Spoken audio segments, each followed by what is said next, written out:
Hello, this is Elizabeth Bowden, Special Collections Consultant at Pequot Library. This is another in a series of videos about special collections at Pequot. Well, what are special collections? A short answer would be manuscripts, rare books, and archives. Today we look at samples of archives to find out what we can learn about the past from studying the archival material.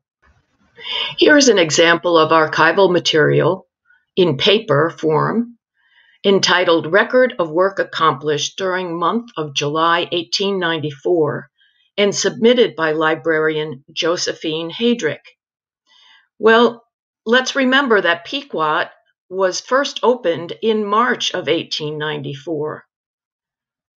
Miss Helen Bradley actually was the first librarian.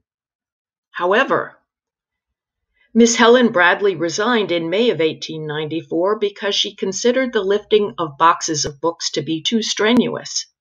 Josephine was hired in June of that year. Here in her report you see typical librarian information: circulation of books, registration of new members, who visited the reading room, and the cataloging work that she did. Well, a question you might ask is, who was Josephine? We know that she was born in Pennsylvania in 1873. She was a graduate of the Pratt Institute School of Library Science, and in June 1894, she was hired as librarian of Pequot Library at a salary of $50 a month. Her career at Pequot continued until 1917.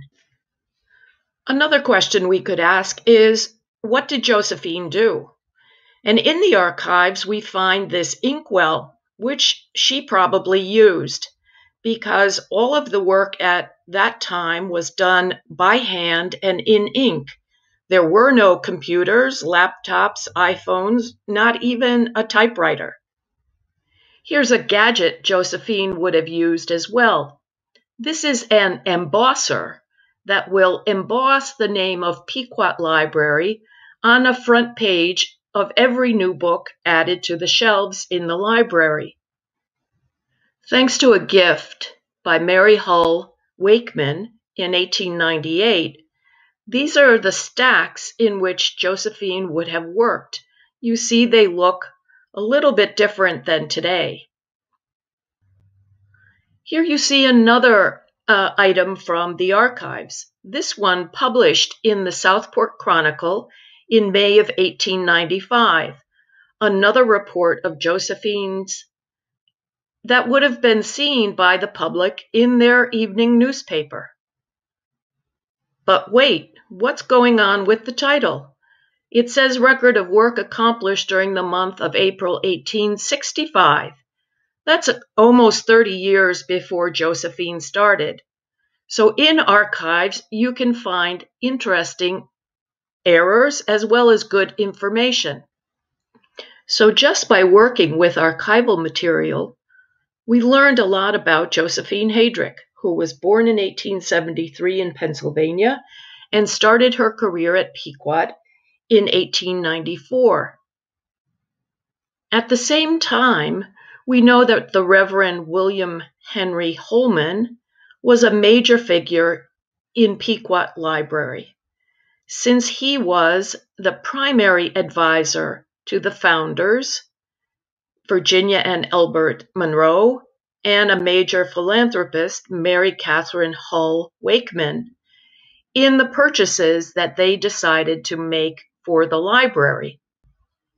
An unexpected revelation while working with Josephine's archives was to learn that in 1917, in her early 40s, she became the third wife of Reverend Hollingman, who was then 65. And as women of the day would do, she resigned from her career as librarian and took up duties as a married wife. Well, you know that you can find books in a library, and now you know we have archival material also. I bet you didn't know that you can find love and marriage in a library too. Thanks for listening. We hope you can visit the library soon.